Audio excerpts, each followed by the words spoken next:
Hello everyone, welcome back to our channel Chara classes. तो सबसे पहले आज हम पढ़ने वाले हैं एक ऐसा टॉपिक जो कि हर एक बोर्ड एग्ज़ाम में ज़रूर से ज़रूर पूछा जाता है। क्लास 10th के बोर्ड एग्ज़ाम्स का ये तो सबसे इम्पॉर्टेंट टॉपिक है, तुलसीदास का जीवन परिचय। तो बिना देर की हुए चलिए स्टार्ट करते हैं। Let's get started. सबसे पहले हम डालेंगे ऊपर ही जन्म, जन्म स्थान, मृत्यु। इसको हमें ऊपर डालना होगा क्योंकि ऐसे लिखने से एग्ज़ामिनर को जो मेन पॉइंट्स हैं वो सबसे पहले दिखते हैं और इसको देखते ही एग्ज़ामिनर हमें अच्छे से अच्छे मार्क्स दे देता है। तो डालेंगे जन्म सन 1532 ईस्वी, जन्म स्थान राजापुर गांव, उत्तर प्रदेश, मृत्यु संवत 1680 सन 1623 ईस्वी में हुआ था। अब हम जीवन परिचय हेडिंग डालेंगे और इनका जीवन परिचय लिखेंगे डिटेल में। सबसे पहले लिखेंगे महाकवि तुलसीदास जी का जन्म सन 1532 ईस्वी में बांदा जिले के राजापुर गांव में हुआ था। महाकवि तुलसीदास जी का जन्म सन 1532 ईस्वी में बांदा जिले के राजापुर गांव में हुआ था। तुलसी की माता का नाम हुलसी, तुलसीदास के माता का नाम हुलसी तथा पिता का नाम आत्माराम दुबे था। जन्म लेते ही तुलसी रोए नहीं, कहते हैं उनके मुख से राम निकला। जैसे ही तुलसीदास जी का जन्म हुआ तो तुलसीदास जैसे आम बच्चे रोते हैं वैसे तुलसीदास जी रोए नहीं और उनके मुख से राम निकला। इस कारण पिता ने इनका नाम राम बोला रख दिया।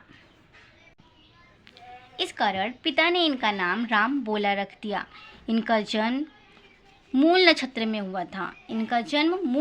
हुआ था। अतः इनके माता पिता ने इन्हें अशुभ मानकर इन्हें मुनिया को दे दिया।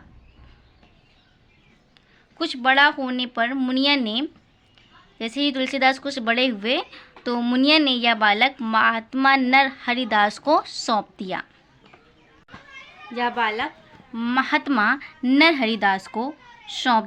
नर हरिदास जी ने इन्हें पाला और शिक्षा दी। इनकी मृत्यु काशी में 80 घाट पर संवत 1680 सन 1623 ईस्वी में हुई। फिर से एक बार हम देख लेते हैं इनका जीवन परिचय ताकि हमें एग्जैक्ट तरीके से हर एक चीज़ याद हो जाए।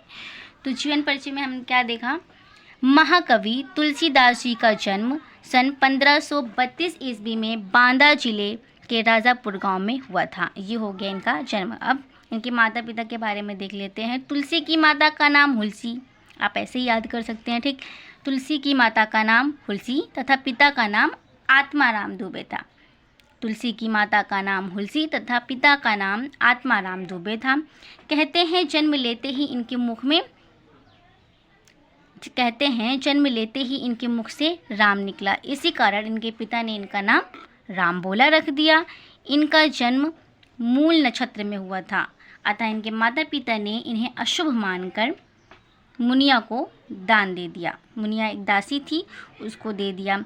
कुछ बड़ा होने पर तुलसीदास जैसे ही कुछ बड़े हुए तो मुनिया ने इनको महात्मा नर हरिदास को सौंप दिया। नर हरिदास ने इन्हें पाला पोसा और इनकी शिक्षा दीक्षा दी और अच्छे से इनकी शिक्षा की। तो इनकी मृत्यु काशी में 80 घाट पर संवत 1680 सन 1623 ईस्वी में हुई। अब इनकी रचनाएं देख लेते हैं। सबसे पहले हम रचनाएं हेडिंग डालेंगे। इसमें लिखेंगे इनकी रचनाएं निम्नलिखित हैं। नंबर 1 गीतावली, विनय पत्रिका, दोहावली, कवितावली आदि हैं।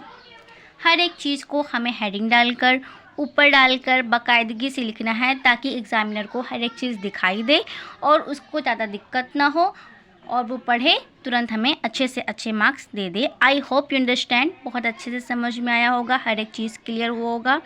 तो यहाँ तक अगर आ गए हैं तो लाइक और सब्सक्राइब करना ना भूलें। Thanks for watching.